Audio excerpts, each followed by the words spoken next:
Today in the news, the 13900K gets reviewed, Intel's Arc is worse than I thought, and Valve does another good thing. What's up guys, I'm Snows, and this is your boot sequence.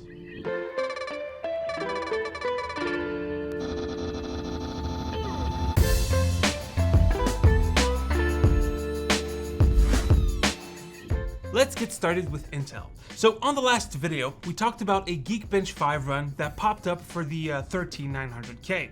The run was considered invalid due to timer issues with the benchmarking software, but still, I decided to talk about it.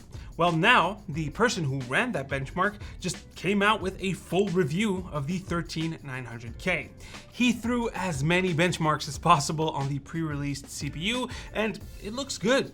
On average, the CPU was about 10% faster when it came to single core scores. That's pretty much all thanks to the higher clock speeds from 5.2 to 5.5 GHz. In fact, he tested the 13900K at the same clock speed as the 12900K, and the results were almost identical. When it came to the multi-core performance, there seemed to be some bugs here and there, like with Cinebench R20, which says it's 2.3 times faster than a 12900K. But in other benchmarks, the scores are within the expected performance increase, like with Blender, 3D Mark CPU Profiler, 7-Zip, WinRAR, and CPU-Z, where we can see around a 35 to 45% increase in performance. That's insanely good. I'm not gonna spend more time on this, but Raptor Lake looks prime for the market. Also, in Intel news, their Arc Alchemist GPUs were once again spotted on the 3D Mark database. The A550M and A770M both have been run through the TimeSpy benchmark, and once again, the results are invalid. Why? Well, the A550M was run using Intel's optimized drivers, which is essentially gaming the 3D Mark software for a higher score. And the A770M's result is invalid because of the unsupported driver version. My main issue with Intel GPUs in laptops, heck in desktops too, is that there's no way that it will be priced competitively. Take the A550M for example.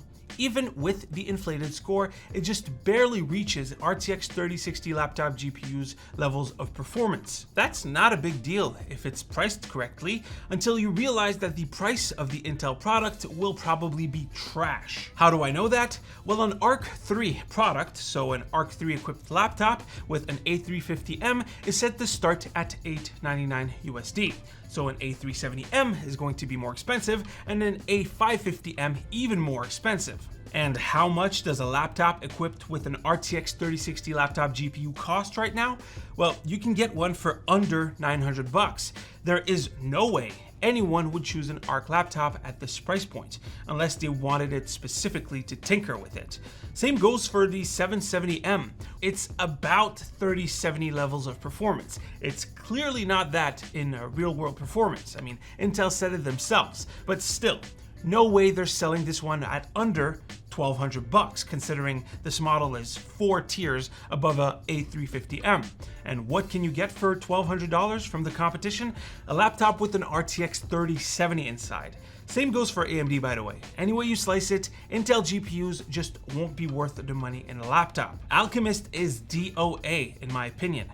Not like it's gonna arrive anytime soon anyways, because it's just not available in a lot of countries. Intel isn't over though. Back when they released the 11th gen of Intel CPUs, they knew that they were behind AMD. So what did they do? Well, they accelerated the hell out of Alder Lake to release it 9 months later. Not a year, not a year and a half, not 2 years, 9 months. With Intel's future generation of GPUs, Battlemage, I hope that Intel does the same thing. If they can release it in Q3 of next year or anything earlier and do what they were supposed to do this year, aka release a good performing GPU at an affordable price, then they still got this in the bag. Oh, and also the company is about to have a traveling internet cafe bus moving around within the US. All of this to promote their Invisible Arc GPUs, also sold in the US.